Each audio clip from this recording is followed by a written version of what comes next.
Praise the lord. అందరికి వందనాలు. మన ప్రాతకాల ప్రార్థన ప్రారంభించుకుందాం. పిల్లరా, ప్రార్థన చేసుకుందాం.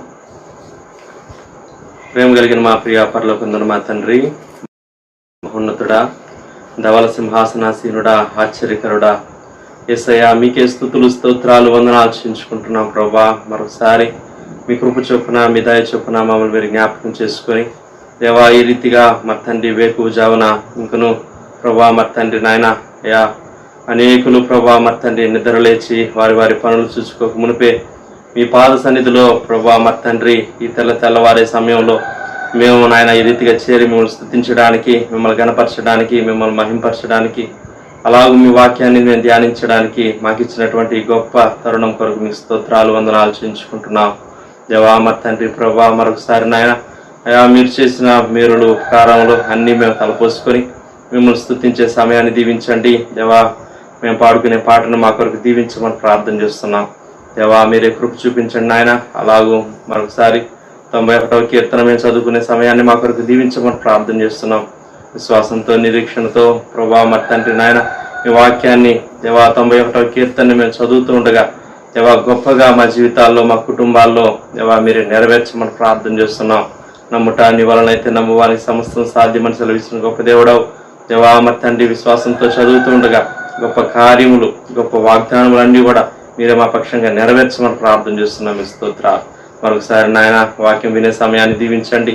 మీ సేవకుల్ని మరొకసారి మీ ఆత్మశక్తి బలంతో నింపి మీ వాక్యం ద్వారా మాతో మాట్లాడండి నాయన. మీ సేవకుల ద్వారా మీరు మాతో మాట్లాడమని ప్రార్థన చేస్తున్నాం. మీ స్తోత్రాలు. అనేక దినాలు ప్రభా మీరు మాతో మాట్లాడుతూ వస్తున్న విధానం అంతటి కొరకు స్తోత్రాలు. ఈ సమయంలో కూడా ప్రభా మరి తండ్రి మీరే మాట్లాడి దేవా మమ్మల్ని బలపరచండి, శక్తివంతులుగా చేయండి.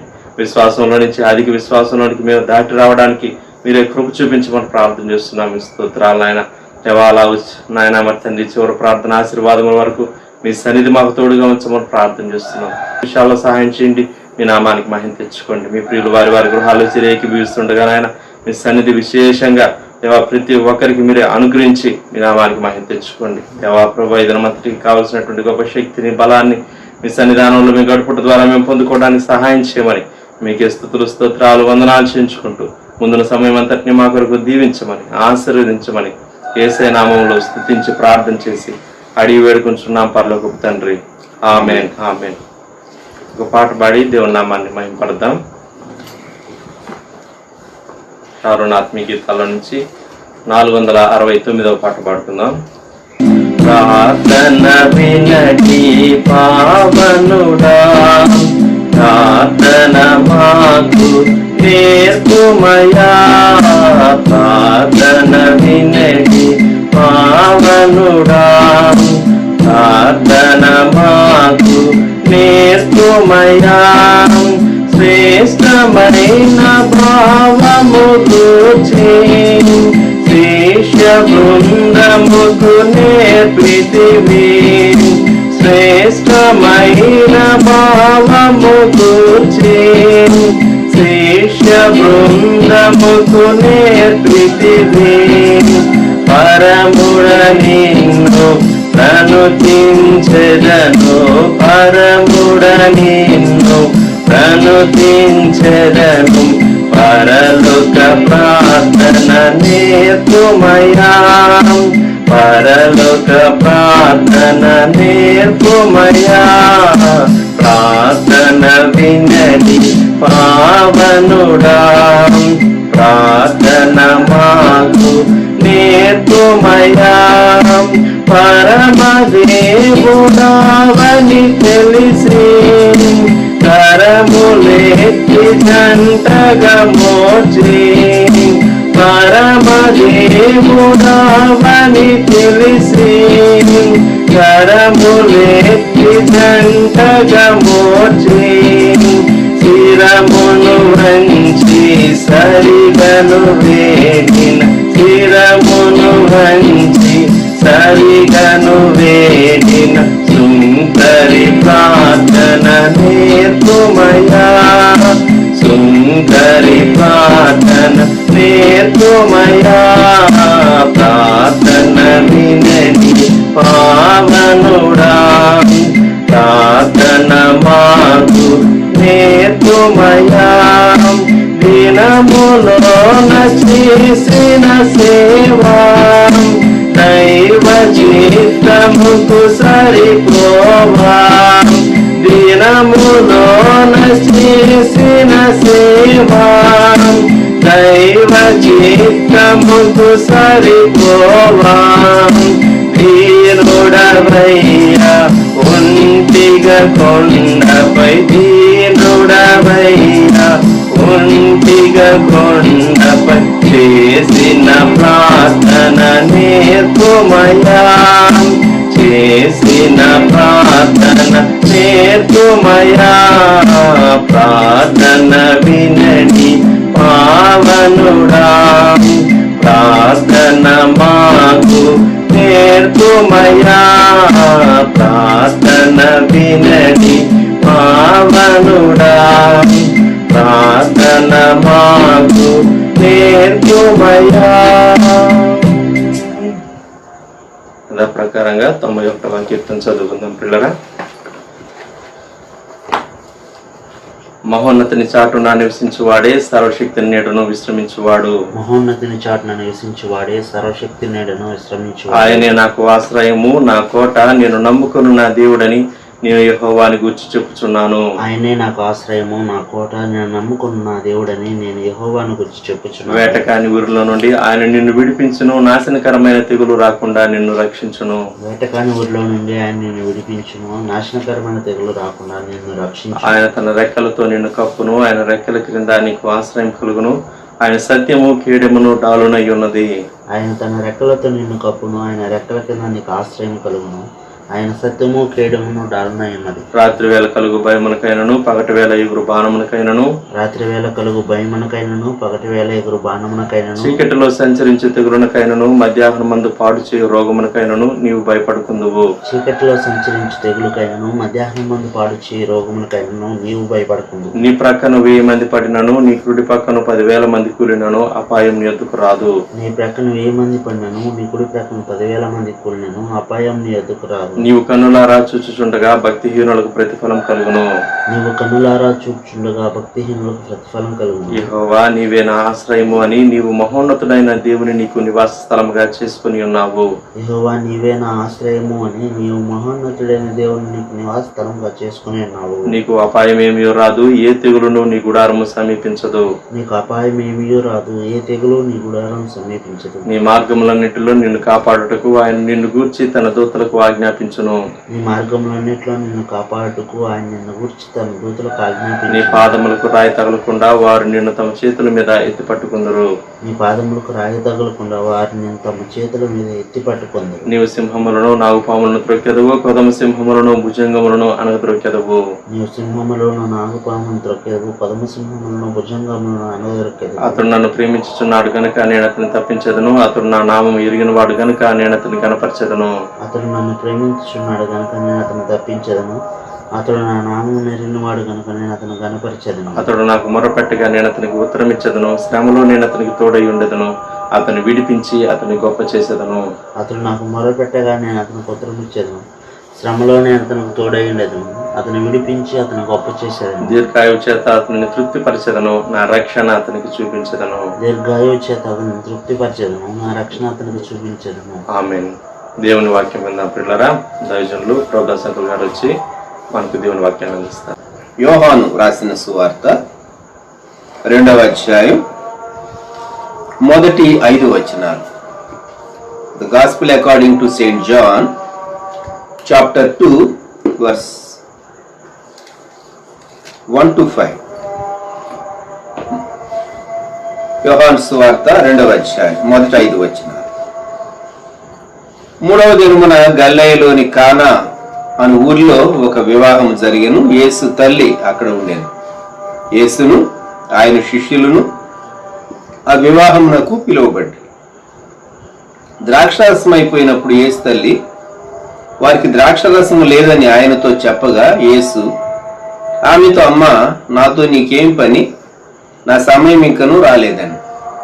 ఆయన తల్లి పరిచారకులను చూచి ఆయన మీతో చెప్పినది చేయడని. ప్రార్థన. ప్రేమగల మా ప్రభువా, పరిశుద్ధ తండ్రి, మీకు వందనములు, స్తుతులు, స్తోత్రాలు. ఈ ప్రాతకాల సమయం మేము మీ వాక్యమును ధ్యానిస్తూ ఉండగా మా ఆత్మలకు మనస్సులకు అవసరమైనటువంటి మీ సందేశం మాకు అందించి మమ్మల్ని బలపరచమని యేసుక్రీస్తు ప్రభువు నామములో ప్రార్థిస్తూ ఉన్నాము తండ్రి, ఆమేన్. ఈ ఉదయకాలం యోహాను సువార్త 2వ అధ్యాయం 5వ వచనములో ఆయన మీతో చెప్పునది చేయుడి అనేటటువంటి ఈ మాటను మనము ధ్యానం చేయబోతూ ఉన్నాం. వివాహాల్లో ఈ భాగం చదువుతూ ఉంటారు, పలుమార్లు దీన్ని మనము వింటూ ఉంటాం. ఆయన మీతో చెప్పునది చేయుడి. దేవుడు చెప్పింది చేయటం విధేయత. ఒక వెహికల్ ఒక వ్యక్తి డ్రైవ్ చేస్తూ ఉన్నాడు అనుకోండి, ట్రాఫిక్ రూల్స్ ప్రకారం వెళ్ళాలి, వారి సూచనల ప్రకారం వెళ్ళాలి.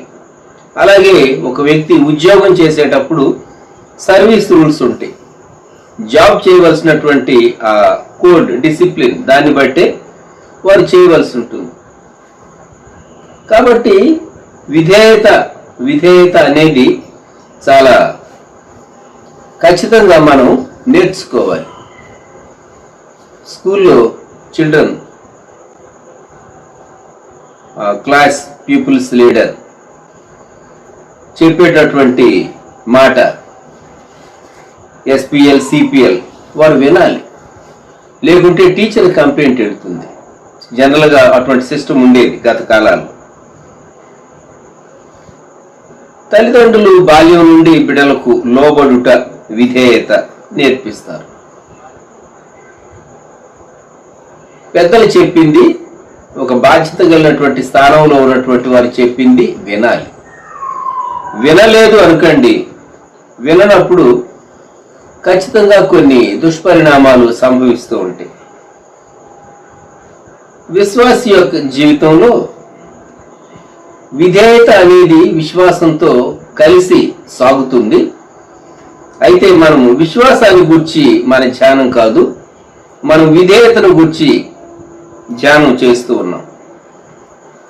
ఈ భాగం యోహాను సువార్త 2వ అధ్యాయం మొదటి 11 వచనాలు. ఇక్కడ ద్రాక్షారసం అయిపోయింది, సమస్య అది. 3వ వచనం, ద్రాక్షారసము అయిపోయినప్పుడు ఖచ్చితంగా సమస్యలు వస్తూ ఉంటాయి, సమస్యలు వస్తూనే ఉంటాయి. అయితే సమస్యలకు పరిష్కారాలు ఏంటి, సొల్యూషన్ ఏంటి, అసలు ఈ సమస్య ఎలా వచ్చి ఉంటుంది అని మనం ఆలోచిస్తే, వారు అంచనా కరెక్ట్గా వేయలేదా, ఎస్టిమేషన్ కరెక్ట్గా వేయలేదా విందు ప్రధాని, లేక వారు అనుకున్నటువంటి సంఖ్య కంటే ఎక్కువ మంది గెస్టులు వచ్చారా, వడ్డనలో వారు ఎక్కువగా వడ్డన చేయటం లేక వేస్ట్ అవటం జరిగిందా, మొత్తం మీద వారి అంచనా తారుమారైంది. ఈ వివాహ విందులో ద్రాక్షారసం అనేది చాలా ప్రాముఖ్యమైనది. అంతకు మునిపే వివాహానికి యేసుక్రీస్తు ప్రభువారు పిలువబడ్డాడు గనుక ఆయన ఆ స్థలంలో, ఆ ప్రదేశంలో, ఆ వివాహంలో ప్రభువారు ఉన్నాడు. మన సమస్య తీరాలి అంటే 2 విషయాలు మనం గ్రహించాలి. యేసుక్రీస్తు ప్రభువారు ఆ సమస్యను చూడాలి, ఆ సమస్యను గురించి ఆయన చెప్పేటటువంటి సొల్యూషన్, జవాబు మనము అమలు పరచాలి. ఈ 2 స్టెప్స్ ఉన్నాయి. సమస్య వచ్చినప్పుడు ఫోన్ చేసి సొల్యూషన్ చెప్పమని అడగటం అది ఇంకొక మెథడ్ అనుకోండి ఈ రోజుల్లో. కానీ యేసుక్రీస్తు ప్రభువారు ప్రత్యక్షంగా అక్కడ ఉన్నారు. కొన్ని మార్లు ఇన్స్ట్రక్షన్స్ ఏదో ప్రాబ్లం వచ్చింది, ఏం చేయమంటారని తమ సుపీరియర్ని, తమ కొలీగ్ని, కొందరు కొన్ని పనులు చేయటంలో సమస్యలు వచ్చినప్పుడు వారి చేతిలో ఉన్నటువంటి సెల్ ఫోన్ కానీ, లేకుంటే ల్యాప్టాప్ ఆపరేట్ చేసేటప్పుడు, లేక ఇంకో సమయంలోనూ నెక్స్ట్ స్టెప్ ఇలా చేయండి ఇలా చేయండి, వాళ్ళు ఇన్స్ట్రక్షన్ చెప్తుంటారు, వీళ్ళు ప్రాబ్లం సాల్వ్ చేస్తూ ఉంటారు. కొన్ని మార్లు సమస్యలు వస్తూ ఉంటాయి. ఇక్కడ విందు సమస్య, విందులో ద్రాక్షారసం అయిపోవటం ప్రిస్టేజ్ సమస్య, పిలిచినటువంటి వారికి అవమానం కలిగేటటువంటి పరిస్థితి. విందు ప్రధాని అందరి చేత తాను నిందించబడేటటువంటి పరిస్థితి. అయితే యేసుక్రీస్తు ప్రభు వారి తల్లి మరియమ్మ వారికి ద్రాక్షారసం లేదు కుమారుడితో చెప్తున్నది. ఈ పరిస్థితికి ఏదైనా సరే జవాబు, సమాధానం తన కుమారుడు ఇవ్వగలడు లేక సరిచేయగలడు అని ఆమె నమ్మింది. అయితే ప్రభు నా సమయం రాలేదన్నాడు. ఆమె పరిచారకులకు ఇచ్చినటువంటి ఇన్స్ట్రక్షన్, ఆయన మీతో చెప్పున్నది చేయుడి. ఖచ్చితంగా మన జీవితంలో ఈ రెండు విషయాలు మనం జ్ఞాపకం ఉంచుకోవాలి. ఒకటి, ప్రభు మనతో ఉండాలి. యేసు ప్రభు ఉన్నా సరే సమస్యలు వస్తాయా? వస్తాయి. ఆ సమస్యకు మనము ఎలా సాల్వ్ చేసుకోవాలో ఆయనను అడిగి, ఆయన చెప్పింది చేయటానికి, మనల్ని నడిపించడానికి మనతో ఉన్నాడు ప్రభు వారు. ఇక్కడ 6 రాతి బాణాలు ఉన్నాయి. యేసు ప్రభు వారు ఆ బాణాల నీళ్లతో నింపమని వారికి చెప్పారు. పనివారికి వారు వాటిని అంచుల మట్టుకు నింపారు. పనివారిలో కూడాను మంచి విధేయత చూస్తూ ఉన్నాం. క్వశ్చన్ చేయటం లేదు. వారు అనుభవజ్ఞులు అయి ఉండొచ్చు, వయస్సు కలిగినటువంటి వారు అయి ఉండొచ్చు. కానీ ఇప్పుడు వచ్చినటువంటి సమస్యకు పరిష్కారం వారి అంచనా ప్రకారం అది కాదు. అయినా వారు నోరెత్తలేదు. మన సమస్య ఎందుకు పరిష్కారం కాదు అంటే, మనం ఊహించినటువంటి మార్గంలో దేవుడు ఇచ్చేటటువంటి సొల్యూషన్ మనం వినటానికి కొన్ని మార్లు మన అనుభవం జ్ఞాపకం వస్తుంది. మన గతకాల అనుభవమే మనకు అడ్డం వస్తుంది. ద్రాక్షారసం అయిపోయిందంటే విందులో ప్రవేశించేటప్పుడు పాదములు అలాగే చేతులు శుద్ధి చేసుకునేటటువంటి బాణలు నీటితో నింపమని ప్రభు చెప్తూ ఉన్నాడు.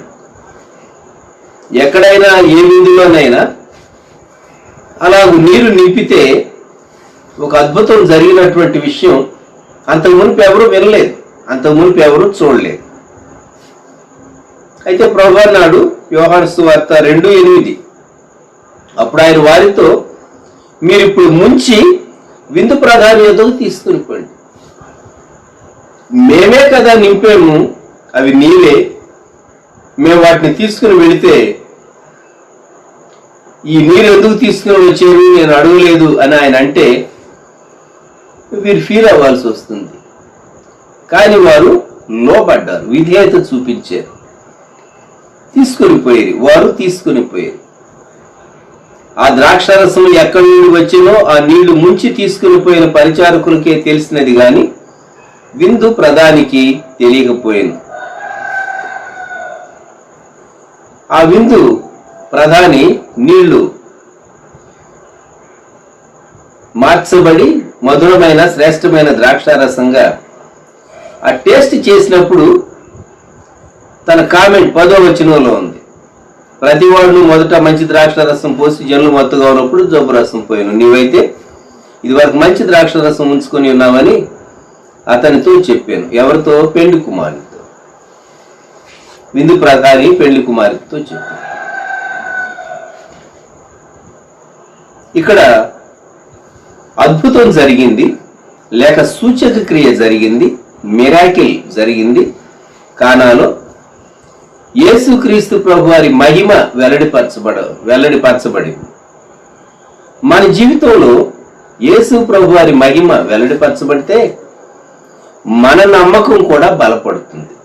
11వ వచనంలో, అందువలన ఆయన శిష్యులు ఆయన యందు విశ్వాసం ఉంచిరి, యేసు ఈ మొదటి సూచక్రియను చేసి తన మహిమను బయలుపరిచింది. మన జీవితాల్లో యేసు ప్రభువు వారి మహిమ బయలుపరచబడాలని మనకు ఆశ ఉన్నది, మంచిదే. మనకు కూడా సమస్యలు వస్తూనే ఉన్నాయి, కొరతలు వస్తూనే ఉన్నాయి. మరి కొరతలకు కొలువు లేదు. మన ఆశ ఆయన మహిమ బయలుపరచబడాలనేటటువంటి ఉద్దేశం కూడా మంచిదే. మరి ప్రాసెస్లో ఎక్కడ ప్రాబ్లం అంటే, ఆయన చెప్పింది చేసే విషయాల్లో మనము చేయలేకపోతున్నాం. ఇది మనం గ్రహించవలసింది. మన ప్రతి సమస్యకు ప్రభు దగ్గర జవాబు ఉన్నది, సొల్యూషన్ ఉన్నది. ఆ సమస్య నుండి నీవు ఎలాగో బయటకు రాగలవో యేసు ప్రభు వారు చెప్తాడు. అక్కడ పని వారికి చెప్పినట్టు, వారు చేసినట్టుగానే నేను చేయవలసి ఉంటున్నది. ఆ పనివారు నీళ్లు నింపుతూ పెద్ద పెద్ద రాతి బాణులవి. ఈరోజు ఆ కానాకు వెళితే ఆ రాతి బాణుల సైజు మీరు చూసినట్లయితే, అమ్మో ఎంత పెద్ద రాతి బాణులు అని అనిపిస్తాయి. అక్కడ ఒక దేవాలయం కూడా నిర్మాణం చేశారు. ఈ రాతి బాణులు నింపేటప్పుడు వారు సణుక్కుని కానీ లేక వారు పూర్తిగా మనసు పెట్టకుండా కానీ చేయలేదు. అంచుల మట్టుకు నింపిరి. అక్కడ విధేయత పరిచారకుల్లో కనబడుతూ ఉన్నది. మనం కూడాను దేవుడు చెప్పినటువంటి ఆజ్ఞ దాన్ని తూచా తప్పకుండా పాటించేటటువంటి విధేయత మనలో ఉంటే ఆ ఫంక్షన్ చాలా గ్రాండ్గా జరుగుతుంది. ఆ పెళ్లికి వచ్చినటువంటి వారు బహుశా అందరూ చాలా సంతోషంగా,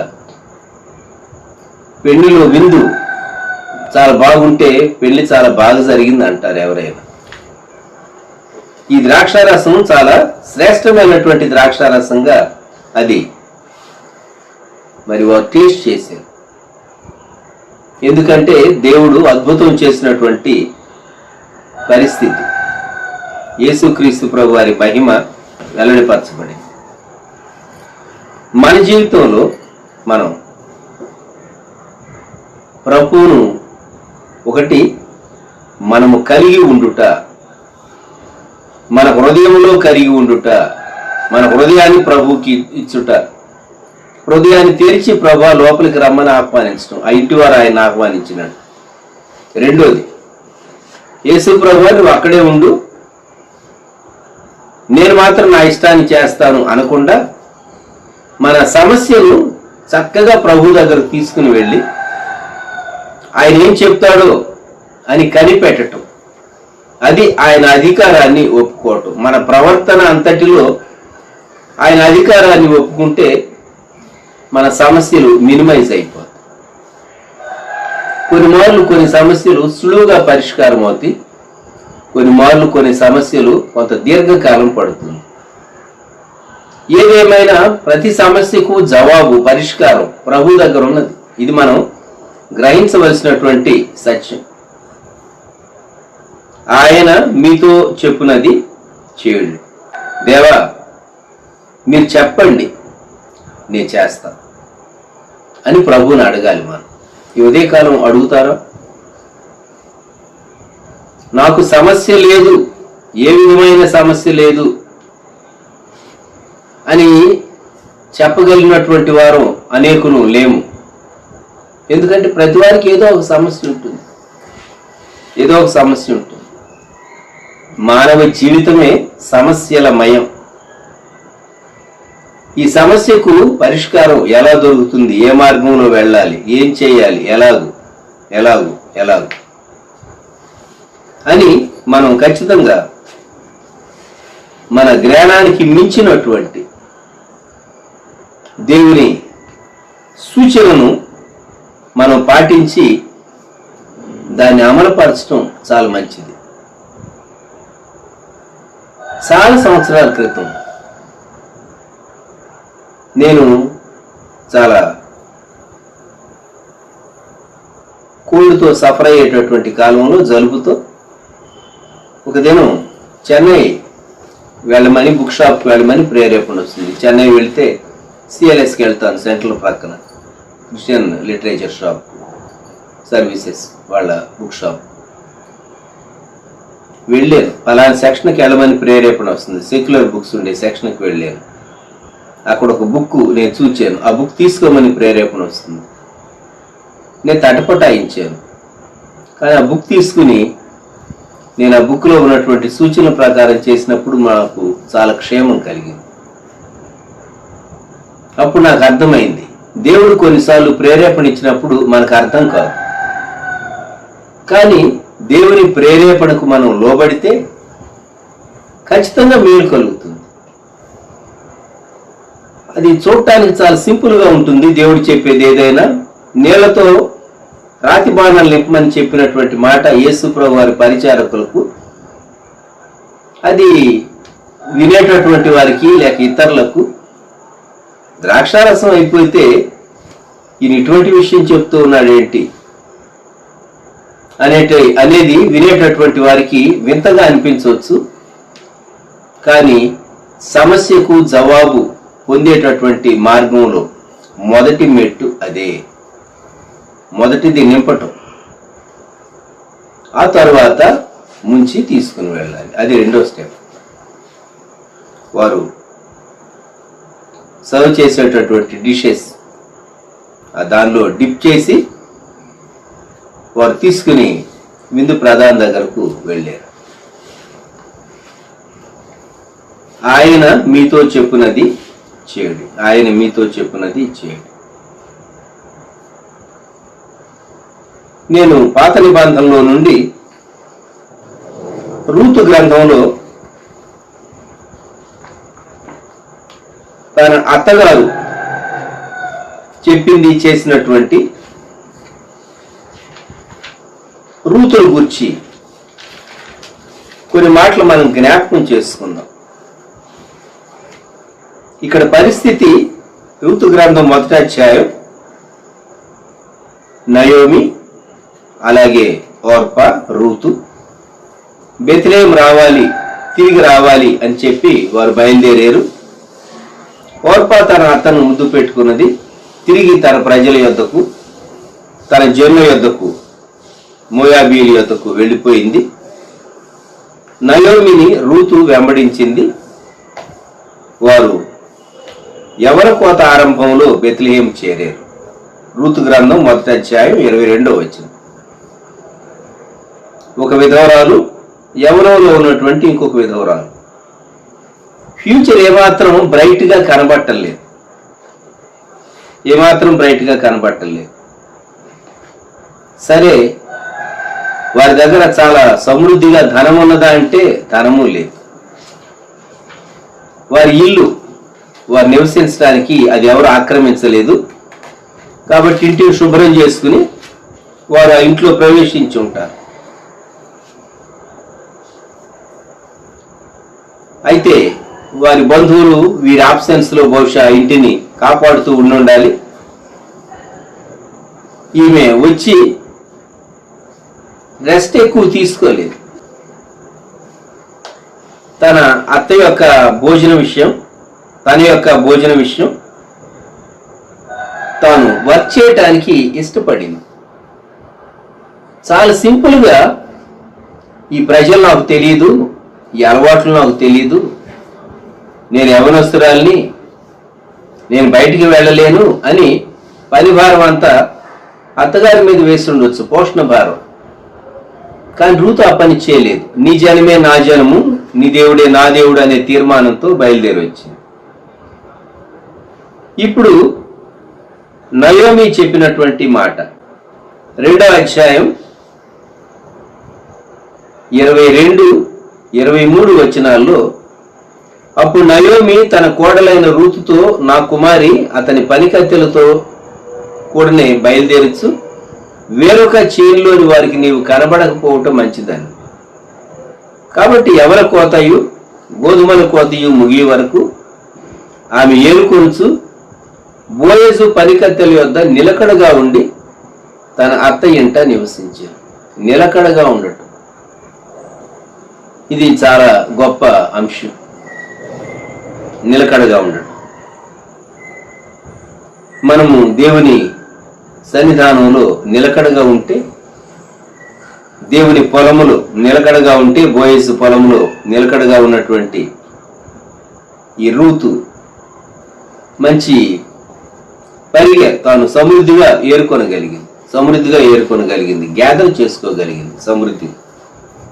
నీవు కూడా ఆయన పాద సన్నిధిలో గ్యాదర్ చేసుకోవటానికి, ఆయన పొలంలో గ్లీనింగ్ పరిగెరుకోవటానికి నేర్చుకుంటే, ఆ తరువాత నెక్స్ట్ స్టెప్ ఆ పొలానికే ఆమె యజమానురాలైంది. గమనించండి.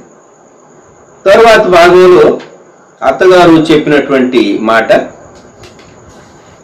3వ అధ్యాయంలో ఖండంలో తూర్పార పట్టించడానికి వెళ్ళేటటువంటి ఎవరు తూర్పార పట్టించడానికి వెళ్ళేటటువంటి బోయజు పాదాల దగ్గర ఎలాగూ పడి ఉండాలో నయోమి చెప్పి పంపించింది. నయోమి చెప్పి పంపించినటువంటి కార్యాన్ని రూతు చేసినందువల్ల ఆమె ఆ తరువాత పురద్వారం దగ్గర సమీప బంధువుడు నేను విడిపించలేను అన్నాడు కనుక బోయజు ఆమెను విడిపించడానికి ఇష్టపడ్డాడు. తరువాత ఈమె బోయజు యొక్క భార్యగా రూపొందటమే కాకుండా, లేక ఆమె చేయబట్టమే కాకుండా, తర్వాత సంతాన ప్రాప్తి కలిగి మనము రూతు గ్రంథం 4వ అధ్యాయంలో 20వ వచనం, నయసోను సెల్మాను కన్ను, సెల్మాను బోయజును కన్ను, బోయజు ఓబేదును కన్ను, ఓబేదు యెషైను కన్ను, యెషై దావీదును కన్ను. ధన్యమైనటువంటి యేసుక్రీస్తు ప్రభు యొక్క వంశావళిలోనికి ఈ స్త్రీ వచ్చి వేసింది. ఎంత ఆధిక్యత అండి! అత్తగారు చెప్పింది చేసింది.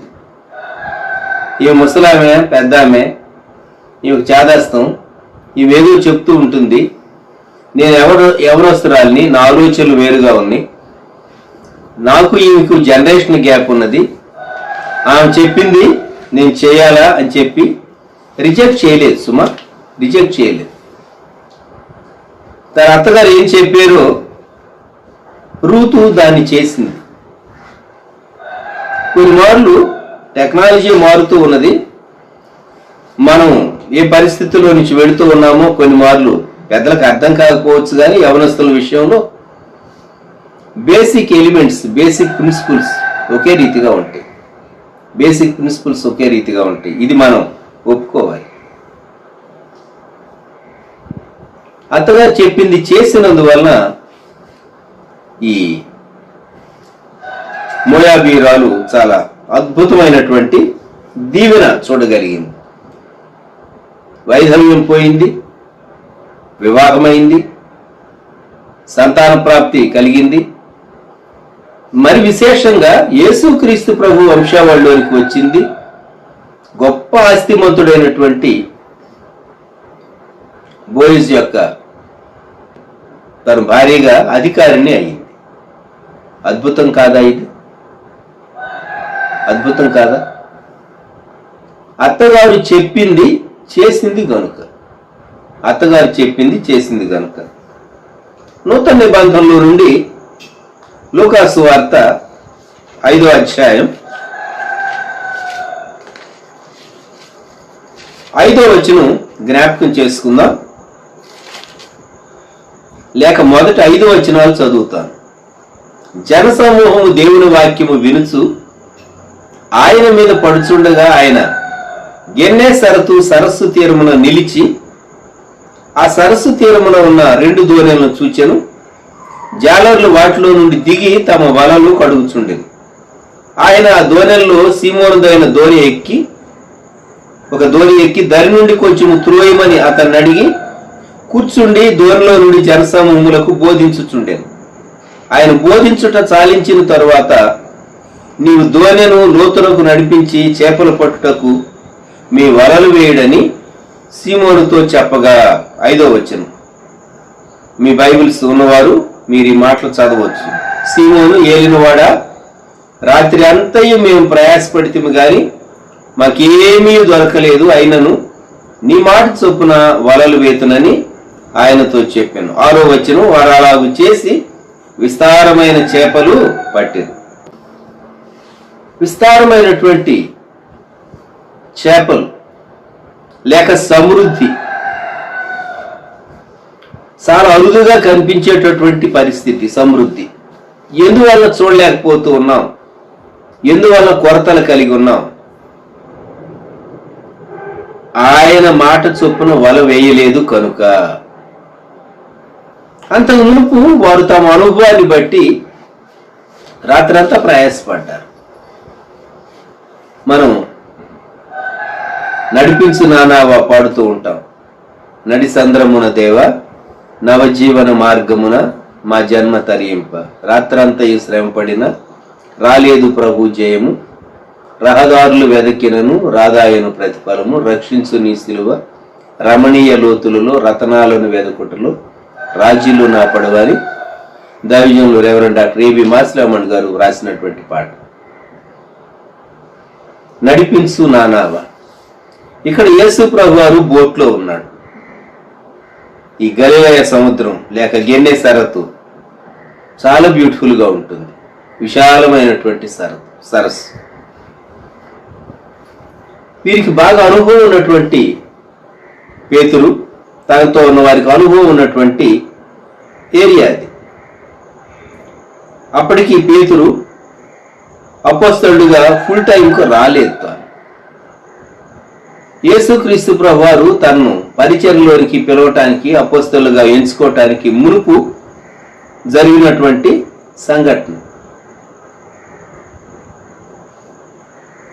చాలా మంది యేసు ప్రభువారు ఎక్కడుంటే అక్కడ ఆయన మాటలు వినటానికి ప్రజలు గుంపులుగా కూడుతూ ఉన్నారు. యేసుక్రీస్తు ప్రభు మాటల్లో జీవం ఉన్నది. మాటల్లో ఉన్నటువంటి పాజిటివ్ ఎనర్జీ అని ఇప్పుడు మనం అంటూ ఉన్నామే, పాజిటివ్ ఎనర్జీ. యేసుక్రీస్తు ప్రభు దేవాది దేవుడు, రక్షకుడు, శరీరధారి. ఆయన సృష్టి మీద అధికారం కలిగిన వాడు. మానవుల శరీరం పైన, ప్రాణం పైన, ఆత్మ పైన అధికారం కలిగిన వాడు. కనుక శరీరధారిగా దేవుడే మన మధ్యకు దిగి వచ్చినప్పుడు ఆయన సంచరించిన చోటెల్లా, ఆయన ఎక్కడ ఉంటే అక్కడ క్షేమం ఉన్నది, ఆరోగ్యం ఉన్నది, సమాధానం ఉన్నది, నెమ్మది ఉన్నది, దీవెన ఉన్నది, సంతోషం ఉన్నది.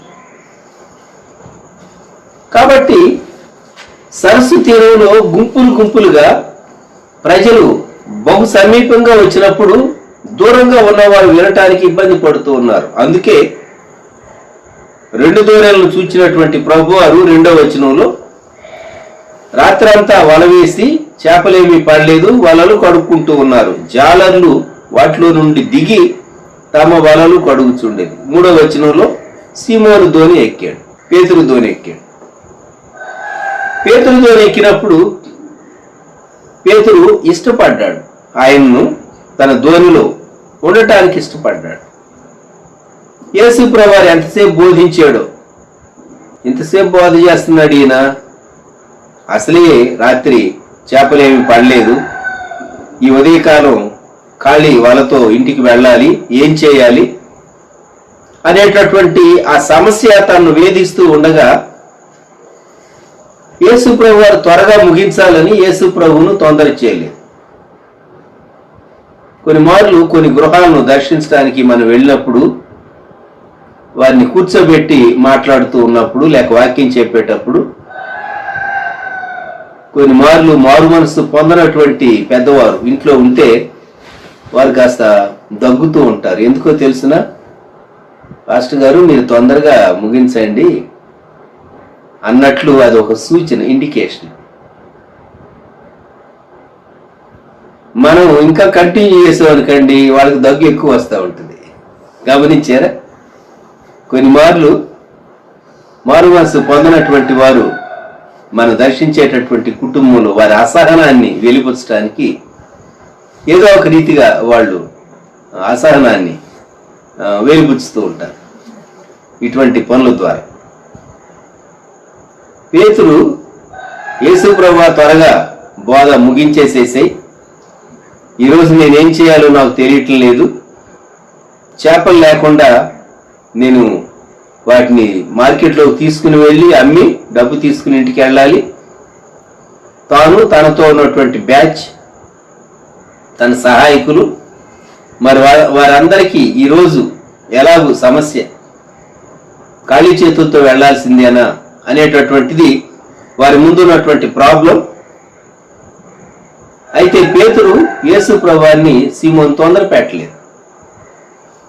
బోధించటం అయిపోయిన తరువాత 4వ వచనం, ఆయన బోధించుట చాలించిన తరువాత నీవు దోణెను లోతునకు నడిపించి చేపలు పట్టుటకు మీ వలలు వేయుడి. ఈ మాట యేసు ప్రభువారు చెప్పినప్పుడు సీమోను చెప్పినటువంటి జవాబు, ఏలినవాడా, రాత్రి అంతయు మేము ప్రయాసపడుతుంది,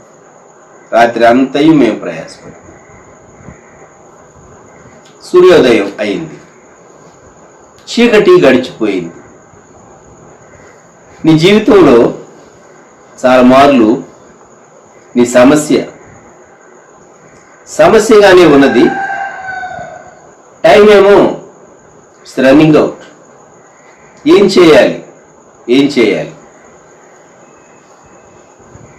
ఆ రాత్రి వారు వల విసిరిన ప్రతిసారి అది చేపలతో నిండి ఉంటే లాగేటప్పుడు బరువుగా వారికి అర్థమయ్యేది, మంచి క్యాచ్, బాగా చేపలు పండేవారి. వల లాగేటప్పుడు తేలిగ్గా వల వారి చేతుల్లోకి వస్తూ ఉన్నది అంటే పడలేదు అని వారికి అర్థమైపోయి ఉంటుంది. ఎన్నిసార్లు విసిరారో అది వారికి పరిచయమైనటువంటి సరస్సు, వారికి పరిచయమైనటువంటి ప్రాంతం, వారు అనుభవజ్ఞులే, కానీ వారు ఆ రాత్రి ఏమీ పట్టలేదు. ఇప్పుడు ప్రభు మాటను బట్టి, ఏలినవాడ, రాత్రి అంతయు మేము ప్రయాసపడితిమి గాని మాకేమీ దొరకలేదు, అయినను నీ మాట చొప్పున వలలు వేతును. ఈ ఉదయకాలం మనం జ్ఞాపకం పెట్టుకుందాం. మొదట నీ స్వరం నేను వింటాను, నీ ప్రసన్నత నేను అనిపిస్తాను, నీ సన్నిధి నేను అనిపిస్తాను. దేవుని సన్నిధి మనకు సంపద. నీవు చెప్పింది నేను చేస్తాను, నా సమస్య ఖచ్చితంగా పరిష్కారం అవుతుంది అని నేను నమ్ముతూ ఉన్నాను. ఆ తరువాత మనం చూస్తాం, వారు విస్తారమైన చేపలు పట్టారు. ఎంత విస్తారం అంటే ఆ వల కంటైన్ చేయలేనంతగా వల పిగిలిపోతుంది. అందుకే రెండవ దోణి ఇంకోటి ఉన్నది కదా, ఆ దోణిలో ఉన్న వారిని పిలిస్తే వారు వచ్చి సహాయం చేశారు. ఆ పట్టినవన్నీ పోస్తే చాలా పెద్ద రాశి. 9వ వచనం, ఏలయనగా వారు పట్టిన చేపల రాశికి అతడును అతనితో కూడా ఉన్నవారందరూ విస్మయముందిరి. అంత ఆశ్చర్యమా? ఎందుకు అంత ఆశ్చర్యం అంటే, ఎప్పుడు అంత పెద్ద రాశి, వారు పట్టినటువంటి చేపల రాశి అంత మునుపు ఎప్పుడు వారు చూడలేదు. మేమేనా పట్టింది? మా వాళ్ళలోనేనా ఇంత పెద్ద చేపల రాశి? ఎస్. ఆ చేపలన్నీ గుట్టగా పోస్తే చాలా పెద్ద హీప్ అయింది అక్కడ. ప్రియమైనటువంటి వారులారా, ఈ ఉదయకాలం యేసు ప్రభువారు మనతో చెప్పింది చేస్తే మన సమస్యలకు చక్కని పరిష్కారం ఉంది. గలిలయలోని కానా అనే ఊరిలో ఆ విందులో ఉన్నటువంటి పరిచారకులు చేసిన పని, తన అత్త అయినటువంటి నయోమి చెప్పినటువంటి పనిని చేసినటువంటి రూత్ తాను పొందినటువంటి మేలు, అలాగే యేసుక్రీస్తు ప్రభువారి మాట చొప్పున పేతురు లోతునకు నడిపించి దోణెను వలవేసి తాను పట్టినటువంటి గొప్ప చేపలను చూచినప్పుడు మనం ఒక పాఠం నేర్చుకుందాం. యేసు ప్రభువా, మొదట నీవు నా దోణిలోనికి నీవు రావాలి, లేక నీ సన్నిధిలోనికి నేను వస్తాను, నీ మాట కొరకు నేను కనిపెడతాను, నీవు చెప్పు, నేను చేస్తాను ప్రభువా అని ప్రభువుని అడుగుదాం. దయచేసి తలలు ఉంచుదాం, ప్రార్థన చేసుకుందాం. ప్రేమగల మా తండ్రి, పరిశుద్ధ ప్రభువా, గొప్ప దేవ మా రక్షక, మీకు వందనములు, స్తుతులు, స్తోత్రాలు. ఈ ఉదయకాలం విధేయతను గురించి మేము నేర్చుకుంటూ ఉన్నాం. మేము ఎలా ఒబీడియంట్గా ఉండటం ద్వారా ఆత్మీయ జీవితంలో మా పోరాటంలో మేము నిలువబడగలము మీరు మా జ్ఞాపకం చేస్తున్నందుకు, నేర్పిస్తూ ఉన్నందుకు స్తోత్రాలు. విధేయతను చూపలేక మేము నష్టపోయామని ఒప్పుకుంటున్నాం. దేవా, కనికరించండి. మీ కృపను మాకు తోడుగా ఉంచండి, సహాయం దయచేయండి. విశ్వాస జీవితంలో మేము సమస్యలు ఎదుర్కొంటున్నాం. వాటికి జవాబు మీ దగ్గర ఉన్నది. అయితే మీరు ఏమి సెలవిస్తారో దాన్ని వినటానికి, చేయటానికి మీరు మాకు సహాయం చేయండి, కృప చూపండి.